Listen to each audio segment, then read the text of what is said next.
Ahora vamos a dar continuidad con la charla del doctor Nakayama, que creo que está por ahí ya, ¿verdad? Estoy acá presente. ¿Qué tal, doctor? Bueno, Muy bien, muchas gracias. bienvenido. Muchas gracias por tu presencia. Voy a hablar brevemente sobre el currículo del doctor Nakayama, para quien no le conoce. El doctor Nakayama es docente investigador con dedicación completa del CEMIT, UNA. Es doctor en bioquímica por la Facultad de Ciencias Químicas, la UNA. Posee una especialización en biotecnología y mejoramiento genético cultivos en el Instituto Nacional de Ciencias Agrícolas, Cuba. Tiene especialización en metodología de la investigación por el Instituto de Investigación en Ciencias de la Salud, UNA, el IX, UNA. Es doctorando en el Instituto Nacional de Ciencias Agrícolas de Cuba. Es, es docente investigador del CEMIT, ya les comenté. Es investigador principal en proyectos financiados por entes públicos y privados. Actualmente es coordinador regional de proyectos ASCAL. Es tutor de tesis de grados y posgrados. También posee inúmeras publicaciones en revistas nacionales e internacionales con temas relacionados a salud, energía nuclear y mejora genética. Y actualmente se encuentra categorizado en nivel 1 por el Programa Nacional de Investigación de Incentivo a Investigadores, el PRONE o CONACYT. Muchas gracias, doctor. Bienvenido. Y el doctor hoy nos va a hablar sobre aplicaciones de la tecnología nuclear en la inocuidad alimentaria, un tema muy interesante. Bueno, bienvenido todo. Te paso el micrófono.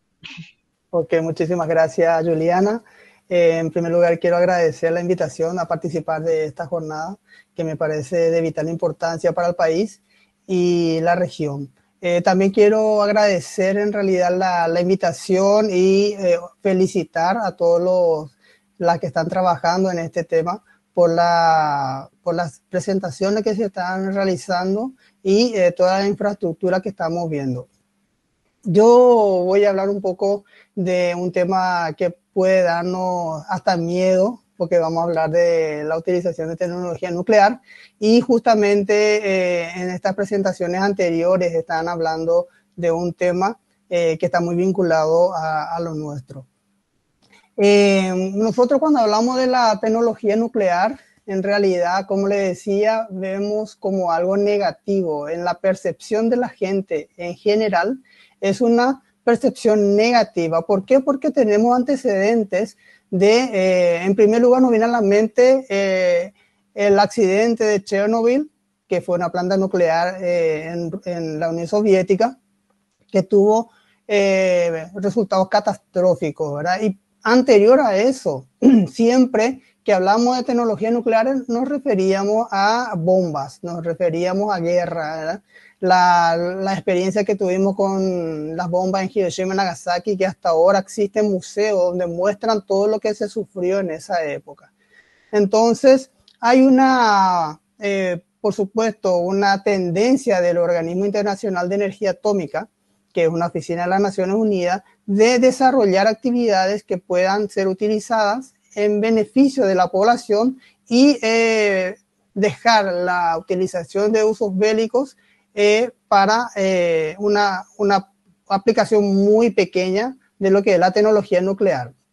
Claro, puede causar grandes daños y muy negativos, pero va a depender mucho de la forma en que se la utilice. Por eso es que el OIEA, que es el Organismo Internacional de Energía Atómica, tiene un sistema de vigilancia de la utilización en cuestiones de guerra. Hasta el momento se han tomado conciencia de esta necesidad y los peligros que conllevan a la energía atómica. Entonces, que anteriormente se consideraba como un arma, ahora estamos utilizando como una poderosa herramienta que en tiempo de paz pueda brindar bienestar al ser humano a través de múltiples aplicaciones. Y cuando nosotros hablamos de la tecnología nuclear, nos estamos refiriendo en realidad a todas las áreas de la utilizaciones. Hablamos de la medicina, por ejemplo, y es una de las aplicaciones más generalizadas y más frecuentes. Prácticamente todos los países del mundo utilizan la tecnología nuclear en medicina. ¿Y cómo se hace esto? Normalmente, cuando nosotros hacemos un diagnóstico o una terapia. Se utiliza esta tecnología sin que nosotros nos demos cuenta, ¿verdad? Entonces, medicina, se puede hacer diagnóstico, se puede hacer terapia, inclusive se utiliza esta técnica para la esterilización de materiales médicos. Ustedes ven que hay guantes, se utilizan guantes, mascarillas, jeringas, todos estos productos fueron esterilizados, pero si un producto médico que es de plástico o de silicona o de metal que viene envuelto en un recipiente estéril, ¿cómo hicieron para esterilizar? ¿Verdad? Nosotros en los laboratorios normalmente acostumbramos a autoclavar un producto para esterilizar, pero si yo voy a introducir un bisturí o una hoja de bisturí, esto, si voy a autoclavar, en primer lugar es inviable por el volumen que se maneja y por otro lado, que todos los materiales pueden ser alterados porque se utiliza calor y presión. Otra utilización es la electricidad. Son pocos los países, pero existen centrales nucleares que utilizan la tecnología nuclear como fuente de electricidad. Por supuesto, sabemos cómo funciona eso, que a través de las reacciones de fisión se puede calentar agua y esa diferencia en la presión que hay, que genera el vapor de agua, va a movilizar una serie de mecanismos relacionados a dínamos que así como nosotros que tenemos la energía hidroeléctrica, se utiliza a través de una turbina conectada a un alternador que produce energía eléctrica, solo que en este caso este movimiento se genera a través del calentamiento de agua y vapor de agua para la generación, para movilizar la turbina. En cuestiones de medio ambiente se utilizan técnicas nucleares para la detección y el análisis de diversos contaminantes. Inclusive se puede hacer análisis de activación neutrónica para detectar situaciones de contaminación con dióxido de azufre cuando hay derrames de petróleo, por ejemplo, o hay descarga de gaseosa a nivel de suelo. También se puede monitorear contaminantes de agua y estudiar el smog generado en las ciudades. Entonces, tenemos varias aplicaciones y con relación a la agricultura, normalmente lo que se hace en varios países, incluyendo el nuestro, es la generación de variabilidad empleando tecnología nuclear. Y en este caso nosotros podemos utilizar semillas o podemos utilizar un tejido vegetativo para generar una variabilidad en un cultivo con el fin de obtener una característica que normalmente no se encuentra en esa especie. Es una técnica que ya lleva su tiempo. Se imaginan que en el año 2008 ya se liberaron 3.000 cultivos que fueron obtenidos con esta tecnología. Actualmente se trabaja en 60 países con 175 especies cultivadas. Entonces, es una tecnología que se utiliza en el sector agropecuario para la obtención de materiales que puedan tener mejor rendimiento, mejor comportamiento agronómico, pueden ser tolerantes a estrés bióticos o abióticos y resistentes también, ¿verdad? Entonces, es una tecnología muy aplicada y que tiene sus ventajas. Generalmente estos cultivos pueden ser de los más comunes utilizados, la cebada, maíz, trigo, avena, soja, tomate, arroz cítrico. Son los cultivos más utilizados para mejoramiento. Y los que están a la cabeza de esta tecnología son los países asiáticos y europeos. Entonces el arroz y el trigo son de los productos más utilizados para mejoramiento con esta tecnología. Ahora bien, nosotros vamos a hablar ahora de la inocuidad y la calidad de los alimentos y en este sentido, el Organismo Internacional de Energía Atómica está promoviendo muchas acciones en países en vía de desarrollo con el fin de mejorar la calidad y la inocuidad de los alimentos. Entonces, así que, ¿cuáles son las posibilidades que se tienen para emplear la tecnología nuclear en estos aspectos? En primer lugar, nosotros podemos hablar de control de plagas. Ahora se está utilizando mucha esta tecnología sobre todo para el control en cuestiones de salud. Inicialmente fue así.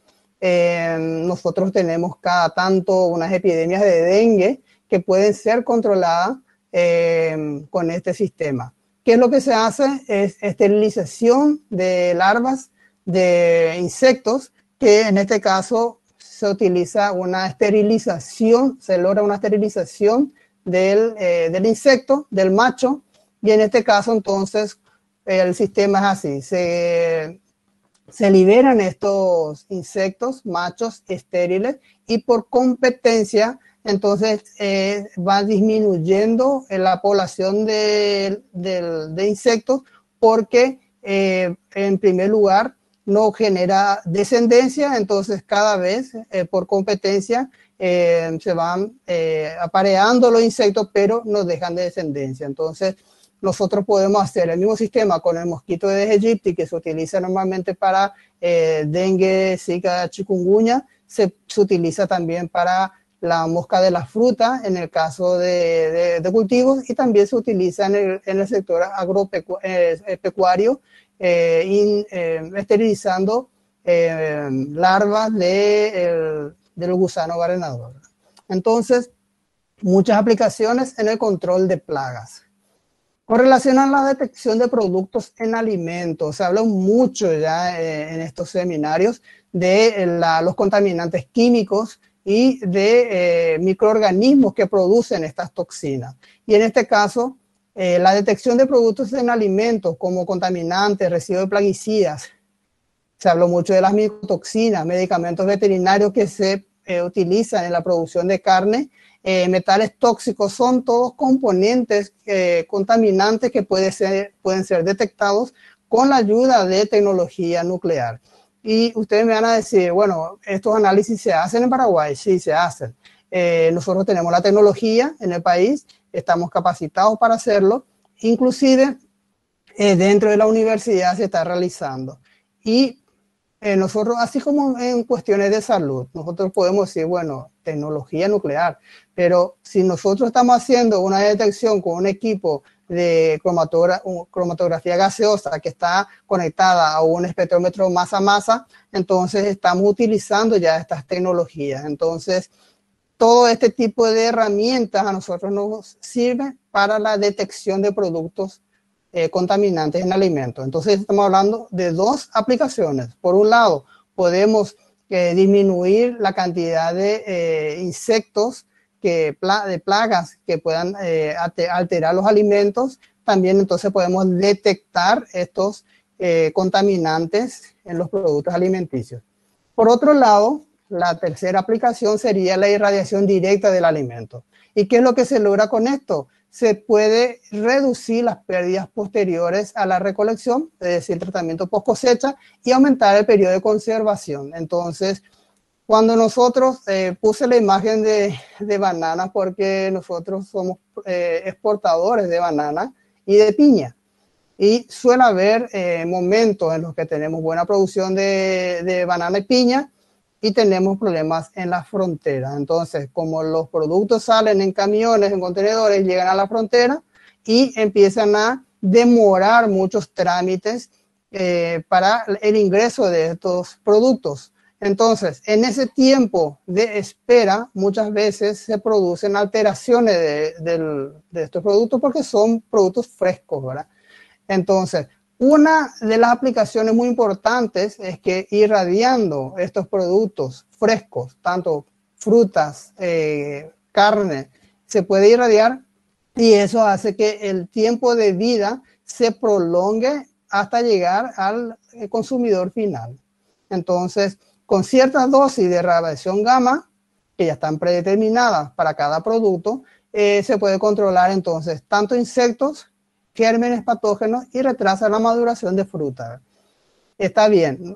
Recién Andrea hablaba de irradiar, por ejemplo, para eliminar aflatoxina y que disminuían un porcentaje, ¿verdad? En este caso, en realidad, lo que nosotros queremos lograr con la irradiación de productos, de alimentos, es que disminuyan la cantidad de gérmenes patógenos que puedan producir estas toxinas. va a eliminar un poco la toxina, pero vamos a poder controlar que esos productos no sigan, o sea, estos patógenos no sigan produciendo más toxinas, ¿verdad? Entonces es una forma de controlar la producción de estos contaminantes de alimentos. Y hay un avance importantísimo, dice la evaluación de la seguridad de los alimentos, desde el año 1980, donde se creó el CEMAI, que es el Comité Mixto de Expertos de la FAO, el OIEA y la OMS, ¿verdad? Bueno, acá el término tal vez que sea un poco diferente, sea un poco común utilizado, es el OIEA, que es el Organismo Internacional de Energía Atómica, y son todas dependencias de las Naciones Unidas. Entonces, se juntaron estas tres entidades relacionadas a la alimentación y a la salud para ver qué se podía hacer en cuestiones de seguridad de alimentos. Entonces se llegó a la conclusión de que los productos irradiados con una dosis media global de hasta 10 kg no presentan riesgos toxicológicos y recomendó que tales productos se autorizaran sin más pruebas. Es decir, que es una práctica común que se realiza para la eliminación de contaminantes biológicos. Esta técnica ya está en realidad muy utilizada. ¿Y cuáles son las ventajas? Consume menos energía que los métodos convencionales, puede reemplazar o reducir radicalmente el uso de aditivos y fumigantes en alimentos. Los productos que se utilizan, que son irradiados, generalmente son productos frescos, como les mencionaba, banana, piña, para exportación, para que dure más tiempo, y también se irradian enlatados, embotellados. Entonces, de esa manera pueden disminuir o eliminar el uso de aditivos y fumigantes en alimentos. A estos alimentos también, cuando sufren este proceso de irradiación, se les llama alimentos ionizados o tratados con radiación ionizante. Y es muy importante aclarar que no se tiene que confundir con alimentos radiactivos. Entonces, cuando nosotros mencionamos al comienzo de la utilización de tecnología nuclear que nos daba como miedito, entonces es importante aclarar la diferencia entre alimentos ionizados y alimentos radiactivos. Ustedes se acuerdan del último episodio que hubo en Fukushima, donde había contaminación radiactiva en el ambiente y todos los productos que venían desde esa zona eran monitoreados en todo el mundo. Entonces había esa posibilidad de encontrar alimentos radiactivos, ¿verdad? Porque los restos quedaban impregnados en las cosas. Entonces, alimentos ionizados no son alimentos radiactivos. Ok, entonces vemos que hay como 36 países inicialmente que utilizaban estos, irradiaban esos productos, contribuyendo a reducir la pérdida de post cosecha, que alcanza hasta un 30% de la producción agrícola mundial. Y esto es considerando solamente desde el punto de vista de la producción. Si nosotros vamos a considerar el aspecto de alimento, que es mucho más delicado, ahí va aumentando, por supuesto, los beneficios de esta tecnología. Y quise poner un poco como ejemplo las dosis empleadas. Nosotros cuando hablamos de radiaciones o de productos que tienen radiaciones, nosotros vamos a hablar de dosis y vamos a hablar sobre todo de dosis acumulada, que es la cantidad de radiación que recibe un objeto. Y en este caso, generalmente se utiliza la unidad de medida Gray para hablar de radiaciones ionizantes. Y en este caso hablamos de kilogray, que es multiplicado por 1000, ¿verdad? Entonces, ¿qué nosotros podemos irradiar? Podemos irradiar brotes de cebolla, ajo, papa, y en este caso, con una dosis de 0,03 a 0,12 kilogray, yo ya puedo inhibir la brotación de estos productos. Los que producen papa saben muy bien el daño que produce cuando hay una brotación temprana de las papas, y eso, por supuesto, ya le saca actualmente del mercado para ser consumido.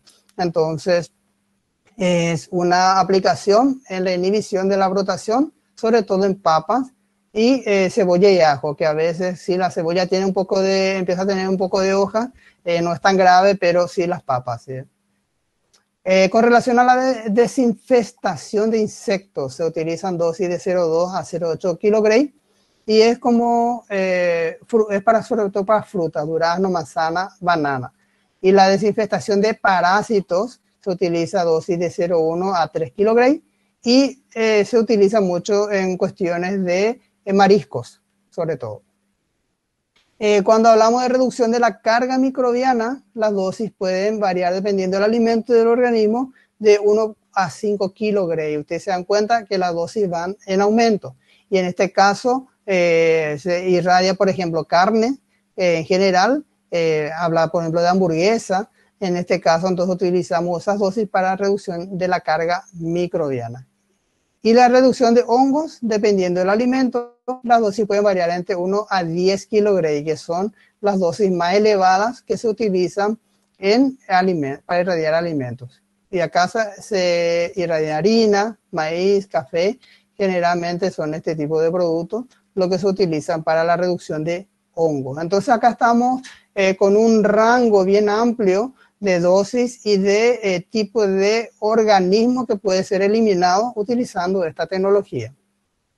Acá vemos una imagen de cómo se procede en el caso de la irradiación de alimentos. Hablaban hace rato de la luz ultravioleta. La luz ultravioleta tiene sus limitaciones en cuanto a penetración. Entonces, solamente unos centímetros o milímetros puede actuar la radiación UV. Sin embargo, con los rayos gamma, rayos X y los haces de electrones van a tener mayor penetración, entonces van a poder actuar sobre el alimento.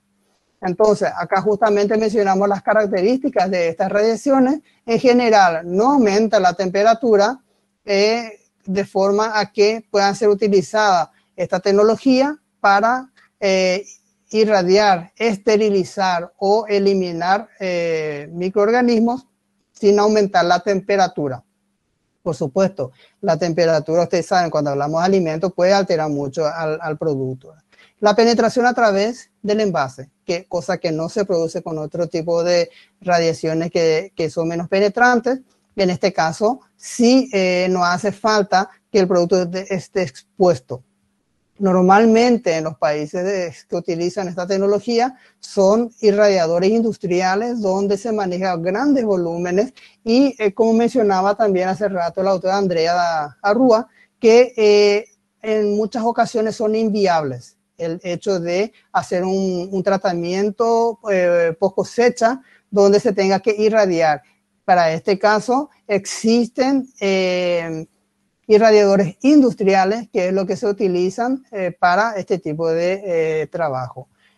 La otra ventaja que es rápido, ¿por qué? Porque la radiación se descarga, se activa, se actúa y desaparece. Entonces, para este caso, las fuentes que se utilizan son muy altas. Entonces, llegar a 10 kilogray o llegar a 1 kilogray son dosis muy altas de las que nosotros normalmente no utilizamos en investigación o en salud.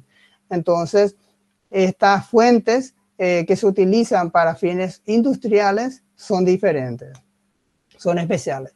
Y por otro lado, sabemos que no contamina el medio ambiente, porque como le dije, está controlado, actúa la radiación, desaparece, no deja rastros de temperatura, no deja rastros de productos químicos que puedan alterar al ambiente o a los productos que estamos manejando. Entonces tiene una serie de ventajas que superiores a otras tecnologías. Cuando nosotros vamos al supermercado o a cualquier, para comprar algún alimento, tenemos que fijarnos en este rótulo. Y este es el rótulo que se utiliza internacionalmente para identificar a los alimentos irradiados. Yo lo voy a ser sincero, estuve buscando en varios supermercados y no encontré ningún producto que haya llegado con este rótulo. Entonces, nuestra legislación no contempla la irradiación de productos alimenticios, por eso es que todavía no existe una reglamentación que diga que exija este rótulo. Los países que utilizan esto es porque consumen estos productos normalmente y la población tiene que saber qué es lo que está consumiendo. Así como en un momento se llegó a hablar del etiquetado de productos que contienen OGM, entonces también se tiene que informar al consumidor. Si yo veo una etiqueta que tiene este símbolo, yo estoy seguro de que fue irradiado, que no tiene conservantes químicos en general y que puede ser más seguro que otros productos, ¿verdad? Entonces, lastimosamente no pude encontrar ningún producto en el mercado nacional que esté irradiado como para poder tomar una imagen y mostrarles cómo se ve. Entonces, nosotros estamos en otras ahora. Sí, estamos insistiendo mucho con el tema de los contenidos en calorías, en grasa, en azúcares, por ejemplo, o en gluten. Entonces, con eso sí estamos bien avanzados, pero rotulación de productos irradiados todavía no tenemos. Y es algo que tenemos que estar preparados porque nosotros tenemos vecinos que sí utilizan esa tecnología. Brasil tiene irradiadores industriales que utilizan para sus productos, tanto de consumo local como para exportación. Inclusive existen países que exigen que para comprar productos tengan que haber sido irradiados. Es decir, que nosotros ya tenemos que ir pensando en un futuro cercano de poder irradiar los alimentos. Es una tecnología cara porque cuando hablamos de industria, cuando hablamos de industria alimenticia y otros productos, nosotros tenemos que contemplar infraestructuras muy grandes. Entonces, ¿quiénes van a ser los primeros interesados en utilizar?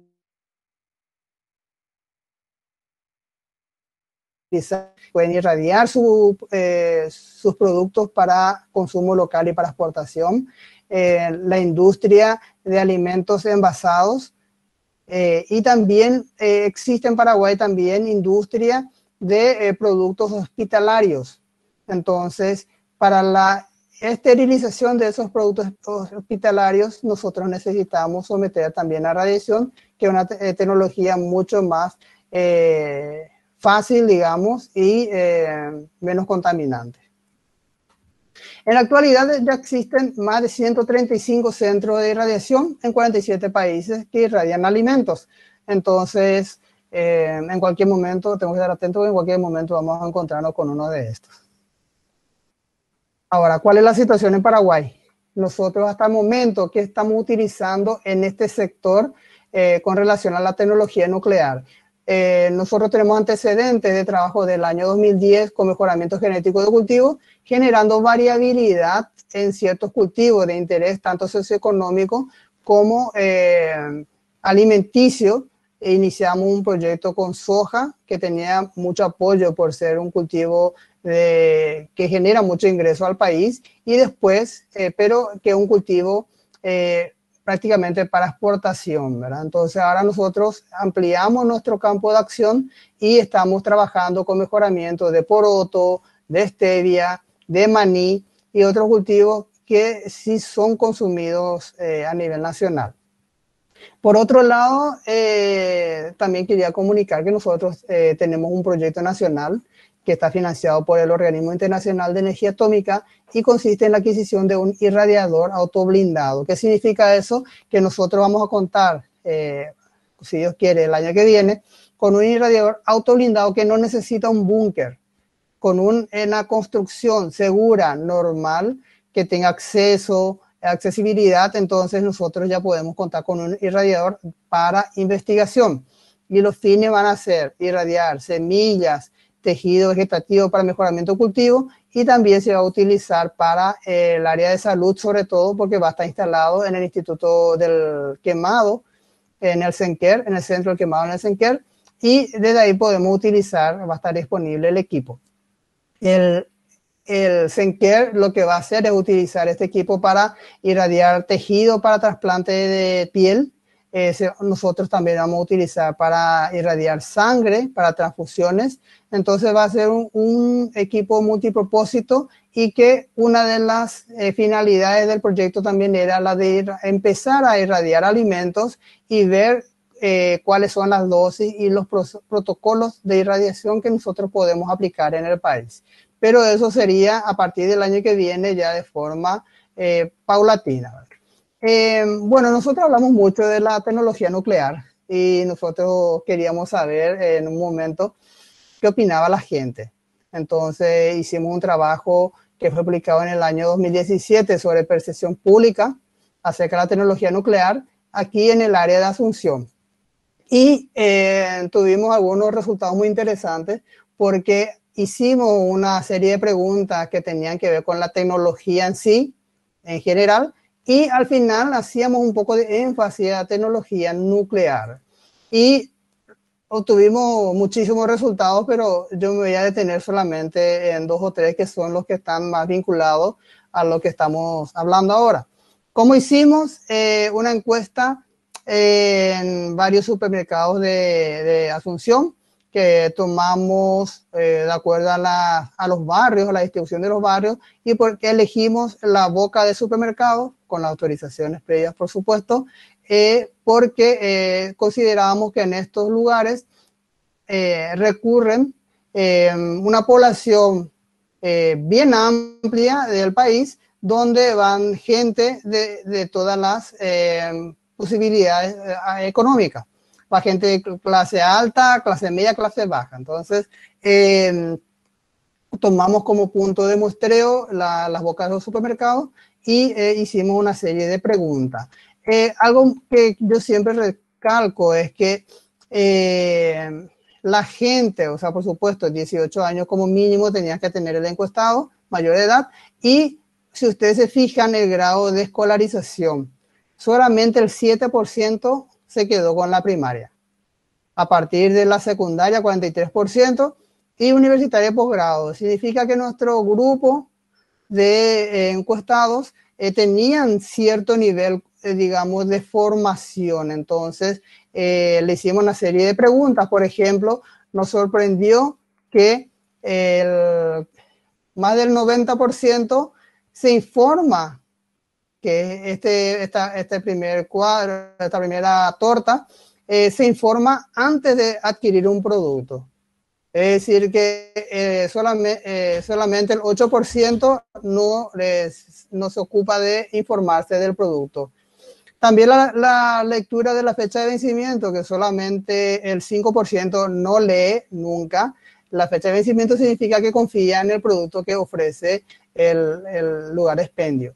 La lectura de la etiqueta, el 50% siempre lee, el 35% no, y el 15% que nunca lee la etiqueta. Y la composición del producto, que últimamente la gente tiene un poco más de hábito de lectura de la etiqueta. ¿Por qué? Porque se están presentando productos sobre todo para diabéticos, para problemas con celiaquía. Entonces uno lee un poco más la composición de lo que consume. Y esta es la parte central, digamos, de la encuesta. Nosotros tenemos que el 96% conoce que la tecnología en general es beneficiosa, ¿verdad? Y que también dice que el 75% que esa misma tecnología puede ser riesgosa. Y con relación a la tecnología nuclear, más de la mitad ya escuchó hablar en algún momento. Un poco más de la mitad cree que es beneficiosa porque tenemos todavía en la cabeza el tema de relacionar tecnología nuclear con catástrofes y bombas y guerra. Entonces, solamente un poco más de la mitad cree que es beneficiosa. Y la tecnología nuclear es riesgosa. Imagínense, el 90% de los encuestados creen que la tecnología nuclear es riesgosa y tienen razón. Ustedes saben, antecedentes cercanos tenemos, entonces es lógico que la tecnología nuclear sea riesgosa. Por supuesto, bien llevado, con todos los controles, con todos los mantenimientos que se tenga que hacer, ese riesgo va disminuyendo. Y cuando preguntamos si es posible utilizar la tecnología nuclear en Paraguay, imagínense que la mitad pensaba que sí, la mitad pensaba que no. Eso significa que no se conoce todas las aplicaciones en todos los ámbitos de la tecnología nuclear. Y lo más, para ver la última parte de la encuesta, solamente el 70% se anima a consumir un alimento que fue sometido a tecnología nuclear. En este caso estamos hablando de las irradiaciones, ¿verdad?